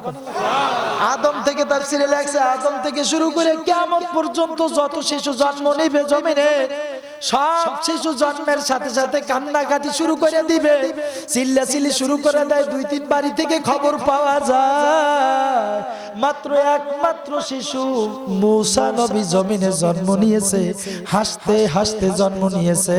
কারণ আমার আল্লাহ কত কৌশল আল্লাহ, আল্লাহ আমার আল্লাহ কত বড় বিজ্ঞানী আল্লাহ। কারণ কানতে কানতে জন্ম নিলে ফেরাউনের টিম যাইনা ফালাইবে, হাসতে হাসতে জন্ম নিয়েছে। বাচ্চারা হাসলে শব্দ হয় না, কাঁদলে শব্দ হয়, ঠিক কিনা? আমার আল্লাহ কত বড় কৌশলী, মূসা নবীরে পাঠাইছে, হাসতে হাসতে জমিনে জন্ম নিয়েছে। জোরে কন্যা সুবহানাল্লাহ। মুসার একটা বোন ছিল, নাম ছিল মারিয়াম, বয়স ছিল 8 বছর। মুসার মা ওরে দায়িত্ব দিয়ে দিছে, দরজায় দাঁড়ায় থাকবা, দেখবা কোনো লোকজন আমাদের বাড়িতে ঢোকে কিনা, আমার সঙ্গে সঙ্গে খবর দিবা। বয়স যখন 3 দিন হয়ে গেছে, কেমনে জানি যাইনা ফলাইছে, এইবারই সন্তান আছে। সুবহানাল্লাহ কইবে না? মুসার বোন মারিয়াম দাঁড়ানো আছে, হঠাৎ করে মুসার মা সকালবেলা রুটি বানাইতেছে, চুলায় রুটি বানায়, রুটি ভাজে আর বেলে আর বানায়, আগুন জ্বলতেছে, ধাউ ধাউ করে আগুন জ্বলতেছে। এই মুহূর্তে দেখতেছে দূর থেকে এক টিম, এক বাহিনী আমাদের বাড়ির দিকে আসছে। মুসার বোন দৌড়ায় যায়, বলে মা কান্না করে দিছে, আজ আর আমাদের ভাইকে বাঁচানো যাবে না, কারণ একটা টিম আসতেছে, তাদের হাতে দেখছি তরবারিও আছে, আমাদের ভাইকে মনে হয় মেরে ফেলবে আজকে। মাও কান্না করে, মারিয়ামও কান্না করে, কি করবে কে যেন আওয়াজ দিয়া বলে, ও মুসার মা টেনশন করিও না, জ্বলন্ত চুলার মধ্যে ফালা দাও, ইন্না রাদ্দুহু ইলাই। মুসার মা ওই জ্বলন্ত আগুনের মধ্যে মুসারে ফালাও, আমি আল্লাহ ওয়াদা দিছি, ইন্না রাদ্দুহু ইলাই, অবশ্যই অবশ্যই আমি আল্লাহ মুসারে আমি তোমার কাছে ফেরত দিব। মায়ের মন মানে না, তবুও যেহেতু আল্লাহ জানায় দিয়েছে, কে যেন ভালো সংবাদ দিছে, ওই জ্বলন্ত চুলার মধ্যে বাচ্চাটারে নিয়ে ফেলাইয়া, আমাদের দেশে কয় কি খোলা, হ্যাঁ খোলা না, খোলাটারে নিয়ে দেয়কে দিছে, রুটি বানায় ওই খোলাটা দিয়ে থইছে, টোটাল ঘর তল্লাশি দিছে। ফেরাউনের টিম কোনো বাচ্চা পায় নাই, যায় আর কয় আমাকে যে সংবাদ দিছে ওর যাই এখনই চাকরি নোট করে দিব, ও আমাদের অপমান করছে কেন? জোরে কন্যা সুবহানাল্লাহ। এই বাড়িতে কোনো সন্তান নাই, আমাদের ভুল তথ্য দিছে কেন? বলে আর যায়, বলে আর যায়। মুসার মা দৌড়াইয়া চুলার কাছে গিয়ে দেখে আমার বাচ্চাটা আছে না নাই, দেখবার জন্য জন্য দৌড়ে চুলার কাছে গিয়া ওই চুলার কাছে কড়াইটা সরা তাকা দেখে চুলার মধ্যে বড় বড় কয়লাগুলো উঠা মুখে দেওয়ার সঙ্গে সঙ্গে এক একটা গোলাপ ফুলে পরিণত হয়। কে পারে কে পারে কে পারে? আওয়াজ দিয়া বলো কে? মায়ের মন মানে না, হাত বাড়ায় উঠাইবার জন্য হাত বাড়াইছে, মুসারে উঠানো শুরু করছে। ওই সময় বাচ্চা মানুষ একটা কয়লা মুখে দিয়েছে, যে কারণে ডান পাশ দিয়ে জিহ্বা পুড়ে গিয়েছিল, যে কারণে মুসা নবী তোতলা ছিল। তাকে সাহায্যের জন্য তার ভাই হারুনকেও আল্লাহ নবুয়তি দান করছিলেন। জোরে কন্যা সুবহানাল্লাহ। লালিত পালিত আছেন বয়স যখন 7 দিন, তাফসীরে কাশাবের মধ্যে লেখছে বয়স যখন 7 দিন। চিন্তিত হয়ে বললেন মুসার মা কি করবেন, এইভাবে তো মানুষ জানাজানি করবে। মহিলারা আসা শুরু করে দিছে আর সংবাদ জানানো শুরু করছে, এই বাড়িতে একটা সন্তান আছে, এই বাড়িতে সন্তান আছে। কে যেন এসে ডাক দিয়া বলে, বাক্স বানাও, বাক্সের মধ্যে ঢুকাও, নীল নদে ফালাইয়া দাও, আমি আল্লাহ তোমার কাছে ফেরত দিয়ে দিব। কে পারে কে পারে? এ জোরে বলো বাবা, কে পারে? মুসার মা চিন্তায় পড়ে গেলেন, আমি বাক্স বানাবো কি দিয়া? লোহা নাই, কাঠ নাই, মিস্ত্রি নাই, কি দিয়া বানাবো? সন্ধ্যা হয়ে গেছে, সন্ধ্যার পর পুজো দেওয়া এক মুরব্বী কাঁধে করে কতগুলো কাঠ, লোহা, বাতাম, হাতুড়ি, বাডুলি নিয়ে উপস্থিত হয়ে ডাক দিয়া বলে, মুসার মা মিস্ত্রি লাগবে নাকি? মুসার মা বলে, হ্যাঁ আমার তো মিস্ত্রি লাগবে। বাবা তুমি কি বানাইতে পারো, তোমার কি বানার দরকার? বলে আমার একটা বাক্স হইলেই হবে। সুবহানাল্লাহ। সুন্দর করে বাক্স বানা দিয়েছে। বাক্স বানা দিয়া এইটার মধ্যে পরে মুসারে নীল নদে ফালাইয়া দিও, আল্লাহ ওয়াদা করছেন তোমার কাছে ফিরাইয়া দিবে, টেনশন করতে মানা করছে। সুবহানাল্লাহ। এই বলে রওনা দিয়ে যায়। মুসার মা পিছন দিয়ে ডাক দিয়া বলে, আল্লাহর কসম, পারিশ্রমিক না নিয়া, বদলার দাম না নিয়া, মজুরি না নিয়ে আপনি যাইবেন না। মুরব্বী কান্না করে আর বলে, আমি মজুরি নিতে আসি নাই, আমি মানুষ না, আমি ফেরেশতা জিবরাইল। আল্লাহু আকবার। বাক্সে বইরা নীল নদে ফালা দিয়েছে। নীল নদের কিনারা দিয়া মারিয়াম রে দায়িত্ব দিয়ে দিছে, মারিয়াম তুই যাবি, দেখবি কোথায় যাইয়া বাক্স পেরে আমার একটু সংবাদ দিয়ে দিবি। আমি মার মনে মানে না। পুরী ঘরের মধ্যে নামাজে দাঁড়ায় গেছে, কান্নাকাটি করে, কতক্ষণ রুকুতে, কতক্ষণ সেজদায় কান্নাকাটি করে। নীল নদের মধ্যে দিয়া বাক্সটা যায়, স্রোতের মধ্যে দিয়া বাক্স যাইতেছে, কিনারা দিয়া মরিয়ম যায়। হঠাৎ করে আমার আল্লাহ তাআলা কত রহমত আল্লাহ, স্রোতের মধ্যে বাক্সটারে থামাইয়া সোজা উড়াইলে পারি দিয়া ফেরাউনের ঘাড়ে নিয়ে আমার আল্লাহ বিরাইয়া দিছে। এ বলো কে? ফেরাউনের উজির নাজিরিরা বাক্সটা নিয়ে রাজদরবারে উঠাইলো। বাবা রাত্র বেশি করবো না, আমি সংক্ষেপে বলতেছি। বাবা শোনো, আমার আল্লাহ পারে কি পারে না? জোরে বলো, পারে কি পারে না? বাক্সটা উঠাই নিয়ে খুলছে রাজদরবারে, এক একজন এক এক মন্তব্য করছে। হামান আইসা কয়, আমার বুসপারা ক্লিয়ার বাদশা নান্দার পূর্বেকার যত কিতাব আছে সব কিতাবের বর্ণনা অনুযায়ী এইটার নাম মুসা হইবে।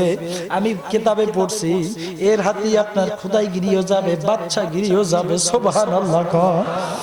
এই কথা বলার সাথে সাথে বাদশার স্ত্রী, ফেরাউনের স্ত্রী আসিয়া আলাইহিস সালামকে আল্লাহ মনে হয় পাঠায় দিয়েছে।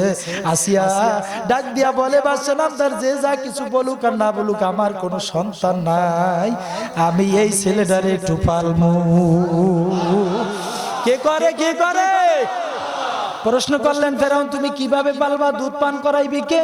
কেন? আপনি বনি ইসরাইলের মহিলাদেরকে সংবাদ দিয়ে দিবে, বনি ইসরাইলের মধ্যে অনেক মহিলারা আছে, তাদের বাচ্চা মারা গেছে, তাদের বুকে দুধ আছে, পান করাইতে পারে না। ওই যে আগে বাচ্চা মারছে, 1,86,000 বাচ্চা মাইরা ফেলাইছে, এই মায়ের বুকের দুধগুলা কারে পান করাইবে? এটা খবর লয়া গেছে আসিয়ার কাছে। আসিয়া ওই জন্য বলে ফেলছেন, বুদ্ধি ঢুকায় দিছে কে? ফেরাউন কয়, হ্যাঁ ঠিক তো, এটা একটা সুন্দর সংবাদ। ফেরাউন বনি ইসরাইলের মহিলাদেরকে সংবাদ দিয়ে দিল। বনি ইসরাইলের মহিলারা এসে রাজদরবারে ভিড় জমাইলো, লাইন দিল। বাদশা নামদার আমাদেরকে ডাকছেন? বলে হ্যাঁ। কেন? আমার রাজদরবারে একটা পাল্লক ছেলে আছে, এটাকে দুধ পান করায় নেওয়ার জন্য। বলে এত ডাকছেন কেন? একজন ডাকলেই তো হইতো। বাদশা ডাক দিয়া কয়, কার দুধ পান করে আমি তো জানি না, জোরে কর না সুবহান। লাইন দিয়েছে তাফসীরে লাগে সেদিন রাজ দরবারে মহিলা ছিল দুধ পান করাইবার জন্য। ওই পাল্লক ছেলেটারে তাদের সংখ্যা দাঁড়াইছিল 1 লক্ষ বনি ইসরাইল মহিলা। সবাই লাইন দিয়েছে, একজন আসে কোলে নাই, দুধ দেয়, দুধ পান করে না। আল্লাহু আকবার। আরেকজন আসে কোলে নেয়, দুধ দেয়, পান করে না। আরেকজন আসে দুধ দেয়, পান বুকে দেয়, দুধ দেয়, পান করে না। করতে করতে 1 লক্ষ মহিলা ফাইনাল ব্যর্থ। আল্লাহু আকবার। সবাই রাজ দরবার থেকে লজ্জা পাইয়া যায়, কারো দুধ পান করে না। ময়দান পুরা ফাঁকা। ওই যে মুসার বোন মারিয়াম রাজদরবারের দিকে আগায় উপস্থিত হয়ে বলে, বাদশা নামদার আপনি যদি আমার অনুমতি দেন একটু কথা বলতাম। বলো তাড়াতাড়ি বলো। আমার সন্তানে একজন মহিলা আছে, দুধ ও মিষ্টি লালন পালনও করে, সুন্দর করে। আপনি যদি অনুমতি দেন আমি তাকে সংবাদ দিতে পারি। বাদশা বলে, তাড়াতাড়ি যাও। মারিয়াম দৌড়ায়, বনি ইসরাইলের মধ্যে মরুভূমির মধ্য দিয়ে দৌড়ায়। কুড়িঘরের সামনে গিয়ে চোখের পানি ফালা, চিৎকার মেরে বলে, মা আর কান্নাকাটি করতে হবে না। আমার আল্লাহ সময় দিয়েছে, সুযোগ দিয়েছে, চলো তাড়াতাড়ি আমার ভাই মুসা রাজ দরবারে ওরে দুধ পান করাইবার জন্য বাচ্চা আপনাকে সংবাদ দিয়েছে। রেডি হয়ে দৌড়ায়, মেয়েও দৌড়ায়, মাও দৌড়ায়। ফেরাউন জানে না এটা মুসা, ফেরাউন জানে না এটা মুসার বোন, ফেরাউন জানে না এটা মুসার মা। সিল্লা কান সুবহানাল্লাহ। বাদশা নামদার আপনি কি আমারে দেখছেন? বলে হ্যাঁ, আমার রাজ দরবারে একটা ছেলে আছে, দুধ পান করানো লাগবে, এই জন্য আমি ডেকেছি। কই ছেলেটা? হামান গিয়ে ছেলেটা কোলে দিয়ে দিয়েছেন, কোলে নিয়ে দুধ দিয়েছেন মুখে, সঙ্গে সঙ্গে দুধ পান করা শুরু করছে। বাদশা ফেরাউন আনন্দে আত্মহারা হয়, চিল্লায় আর কয়, মন্ত্রী পরিষদের লোকেরা তাড়াতাড়ি আসো। এই মহিলা বড় ভাগ্যবতী মহিলা, বড় ভালো মহিলা। 1 লক্ষ মহিলা ব্যর্থ হয়ে চলে গেল, কারো দুধ পান করলো না। এই বাচ্চাটা এই মহিলা গরিব মহিলা, পোশাকও বেশি ভালো না, কাপড়ও ভালো না, এই মহিলার দুধ পান করলো। আমি বাদশাহ বড় খুশি হয়ে গেছি। তাড়াতাড়ি ল রেজুলেশন করো। হামান রে কয়, 1 নম্বরে লেখো যে মেয়েটাই মহিলার সংবাদ দিয়েছে, ওই মেয়েটা আজ থেকে রাজ দরবারের একজন সদস্য। জোরে কোন সুবহানাল্লাহ।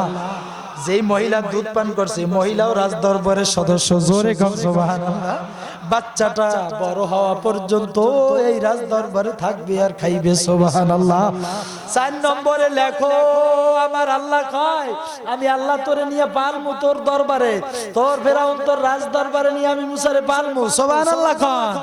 4 নম্বরে লেখো, প্রতিদিন দুধ পান করাইবার জন্য মহিলারে প্রতিদিন বদলার দাম হিসাবে, পারিশ্রমিক হিসাবে 1টা করে স্বর্ণ মুদ্রা দেওয়া হবে।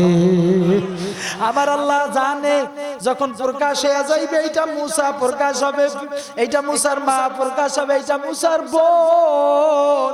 ফেরাউন তুই আর রাজ দরবারে জায়গা দিবি না, নির্যাতন করবি, অত্যাচার করবি, রাজ দরবার থেকে পাঠা দিবি। তখন আমার মুসার মা আর মুসার বোন কোথায় যাইয়া খাবে? টাকা পয়সা পাইবে কই?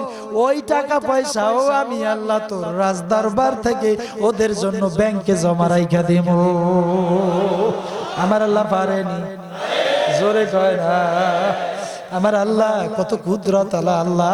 লালিত পালিত হচ্ছেন, দুধ পান করায় বড় হয়। মুসাও দরবারে, মুসার বইনও দরবারে, মুসার মাও দরবারে, কোনো টেনশন নাই।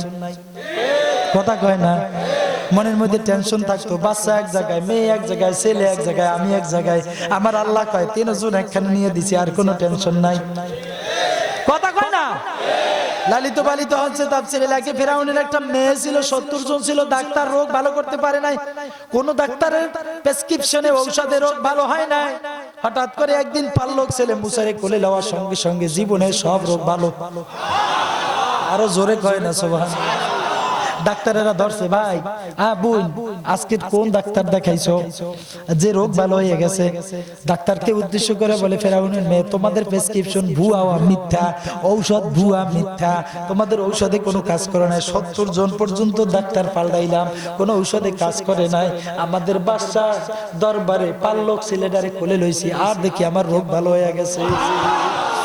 ডাক্তাররা এলান শুরু করছে, অ্যাডভার্টাইজ শুরু করছে, মাইকিং, হে বনি ইসরাইলের লোকেরা শোনো, বাদশার দরবারে যে পোলারা আছে আমাদের আর ডাক্তার দেখানো দরকার নাই, তার কাছে যাইও, তারে কোলে লইও, তোমাদের রোগ ভালো হইবে, আশা কবুল হইবে, নিয়ত কবুল হইবে, তোমাদেরকে জানায় দিলাম। জোরে জোরে সুবহানাল্লাহ।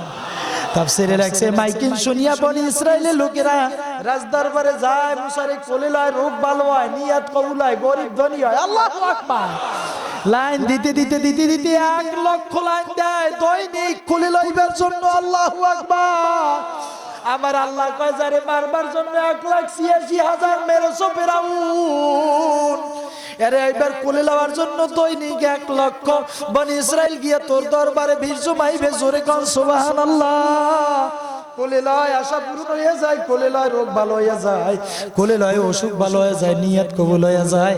হামান কেদাইকে বলে, হামান আমার মাথা গরম হয়ে গেছে, গেট বন্ধ করে দে, আর কোনো দেখা সাক্ষাৎ চলবে না। সুবহানাল্লাহ। এত লোক ভিড় জমায়, ব্যাপারটা কি? গেট বন্ধ করে দাও, দেখা সাক্ষাৎ চলবে না। হামান এসে জিজ্ঞাসা, ফেরাউন বাদশা নাম তার, আপনি বন্ধ করতে বললেন কেন?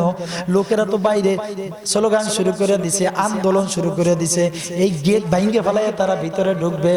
হামানকে লক্ষ্য করে বলেন, হামান দেখা বন্ধ করার জন্য ওদেরকে আটকাইতে বলি নাই, বরং রাস্তা পরিষ্কার করার জন্য বলছি।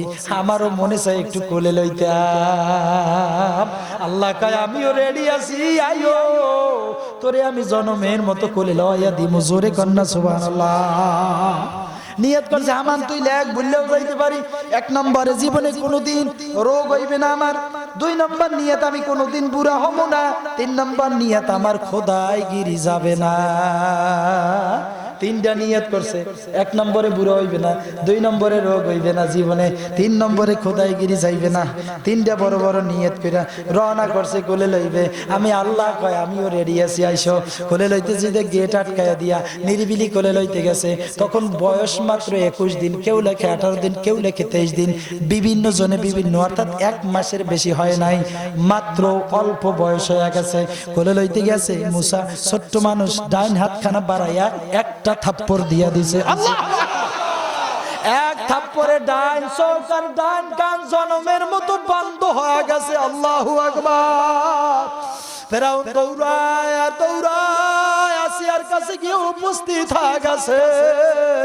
আসিয়ারে ডাক দিয়া বলে, আমার বুঝপাড়া ক্লিয়ার হয়ে গেছে, আমার আর বুঝতে হবে না। যারাতে আমার খোদাইগিরি যাবে, বাদশাহগিরিও যাবে, এইটাই তো সেইটা। জোরে কোন সুবহানাল্লাহ। আমার আল্লাহ ডাক দিয়া কয়, আমার রমাইতা ইজ রামাইতা ওয়ালাকিন্নাল্লাহ রামা। ও হাবিব, হিজরতের রাত্রে কাফেররা আপনার বাড়ি ব্যারিকেড দিছিল, আমি বলছিলাম বালু মারার জন্য, আপনি হাত দিয়ে উঠে বালু মারছেন। আবু জিল্লা কয়, আমার সয়ে পড়ছে 2 মন, চোখ ডলা শুরু করে দিছে। সবাই চোখ ডলতে ডলতে অন্ধকার নাই মারছে। ওই ফাঁকে আমি আল্লাহ আপনাকে পাঠিয়ে দিয়েছি। ও আমার রমাইতা, আপনি মারেন নাই, ইজ রমাইতা, যেদিন বালু মারছিলেন, ওয়ালাকিন্নাল্লাহ রামা, আপনার হাত দিয়া কাফেরদের চোখে আমি আল্লাহ বালু মারছিলাম। আল্লাহু আকবার। এই থাপ্পড় কি মুসা নবী দিছিল না আল্লাহ দিছিল? কথা কয় না, কে দিছিল? আসিয়ারে যায়, আমার বুঝপাড়া হয়ে গেছে, এইটাই তো সেইটা, আমি মাইরা ফালামু, আমি এর রাখবো না রাজ দরবারে। আসিয়া ডাক দিয়া কয়, জান জান মারতে যান, আর একটা দিয়া দেবে, জনমের মতো শেষ হইয়া যাইবেন। আসিয়ার কাছে দৌড়ে যায়, কয় থাক, আল্লাহ রাস্তায় মাপ চাই, আরে আমি মারতাম না। জোরে কন্যা সুবহানাল্লাহ। রাজ দরবারে খাওয়ায়, মুসারে খাওয়ায়, মুসার মায়েরে খাওয়ায়, ওর বুইনেরে খাওয়ায়, অতিরিক্ত প্রতিদিন স্বর্ণ মুদ্রা দেয়। ব্যবস্থাপনা কি করছেন? আমার আল্লাহর ক্ষমতা আছে, জোরে বলো আছে। কেমন লীলা খেলা আমার আল্লাহ কেমন সুন্দর করে লালন পালন করছে। বাবা বেশি কথা বলতে পারবো না, রাত্র গভীর হয়ে গেছে, 40 বছর গত হয়ে গেছে। 40 বছরে নবুয়তি দান করলেন আমার আল্লাহ, শুনায় দান এযহাব ইলা ফিরআউনা ইন্নাহু তাগা, যাইবে না ফিরআউনের কাছে চলে যাও, দাওয়াত শুনায় দাও, তাড়াতাড়ি যে দাওয়াত শুনায় দাও, লা ইলাহা ইল্লাল্লাহু মুসা কালিমুল্লাহ, জোরে জোরে কোন সুবহানাল্লাহ। দাওয়াত নিয়ে গেছে ফিরআউনের কাছে, যার রাজ দরবারে খাইয়া বড় হইছে। মেজাজটা কেমন লাগে কোন তো, কথা কয় না। জাইনে ফেলাইছে এই তো মুসা, জাইনে ফেলাইছে মুসার মা, জাইনে ফেলাইছে মুসার বোন। সুবহানাল্লাহ। হামানের লাগে বারবার কয় আর কয়, সবাই তো পারলাম রাজ দরবারে, কেউ তো ধরতে পারলি না। সুবহানাল্লাহ। দাওয়াত নিয়ে গেছে, এখন মেজাজটা কেমন লাগে। রাগ করে ফেরাউন একটা থাপ্পড় দিছে মুসা নবীরে। মুসা নবীও রাগ করে শ্বশুর শুয়াইব আলাইহিস সালাম দেরাত লাঠি দিয়েছিল, ওই লাঠি দিয়ে দিছে ফেরাউনের একটা। ফেরাউন পিছনে দৌড়ায় আর কয় আমারে বাঁচাও, আর দেরাত লাঠি দেখছি কিন্তু দেই আমার মাথা পর্যন্ত খবর হয়ে গেছে। আল্লাহু আকবার।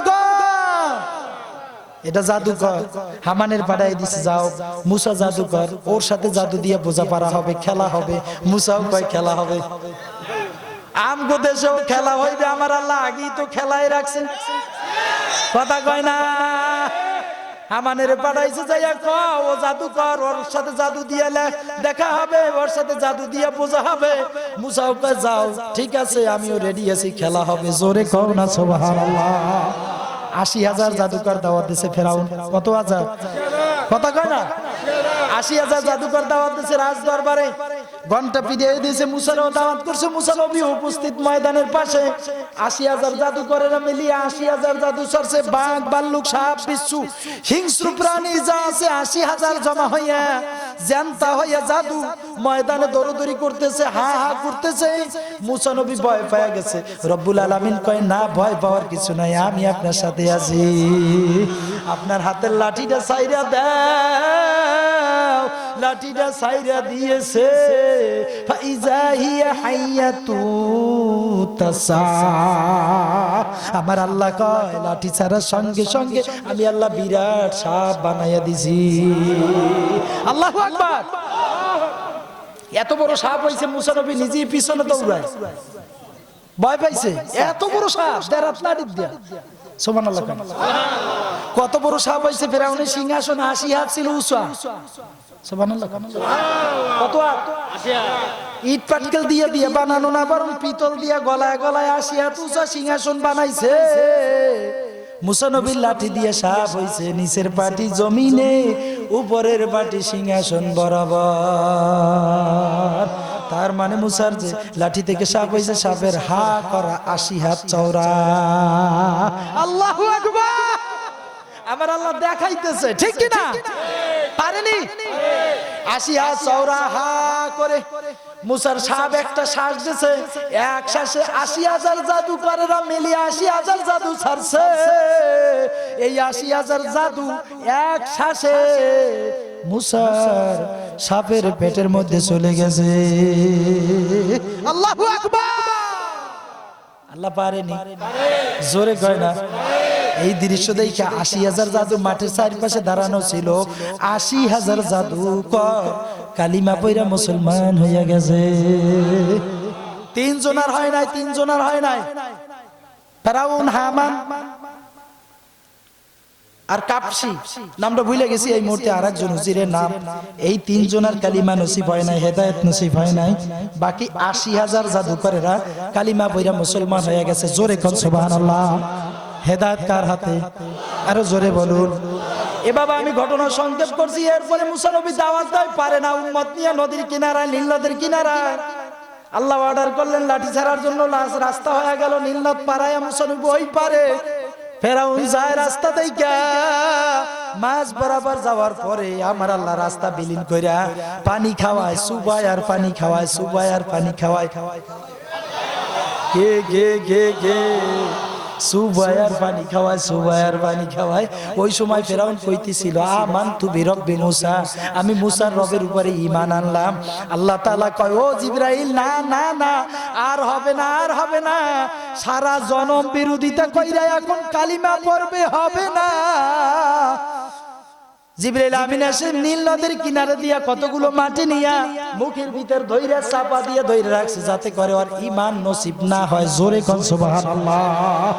সারা জীবন মুসার সঙ্গে বেয়াদবি করছো, আমি আল্লাহ এই জন্য তোর কালিমা নসিব করি নাই। আমার আল্লাহ খেলা দেখাইয়া দিছে, বর্তমানেও মামলা দিছো, হামলা দিছো, মাদ্রাসা বন্ধ করছো, মসজিদ বন্ধ করছো, মোমেনদের নামে মামলা করছো, মামলা দিয়ে জেলখানা ঢুকাইছো। শেষ সময় মক্কা যাইয়া কবা আল্লাহ মাফ চাইতে আসছি।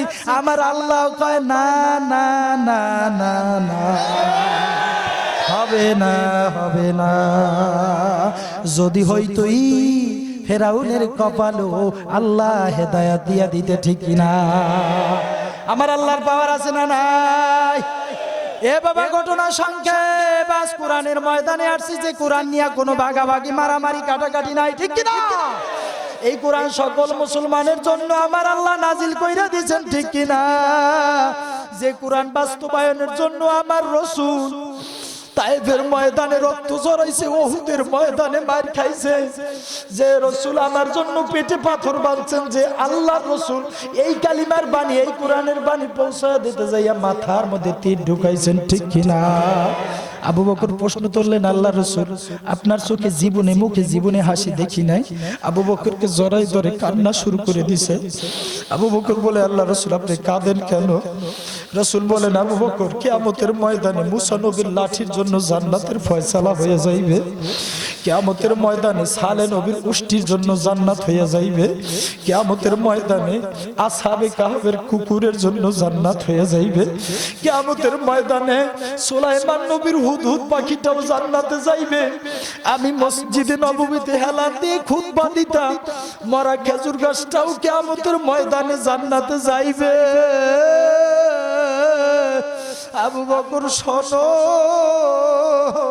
কিয়ামতের ময়দানে যদি মুসা নবীর লাঠি জান্নাতে যায়, আসহাবে কাহফের কুকুর জান্নাতে যায়, সালে নবীর উষ্টি জান্নাতে যায়, মরা খেজুর গাছ জান্নাতে যায়, আর আমার একটা উম্মত যদি জাহান্নামে যায়,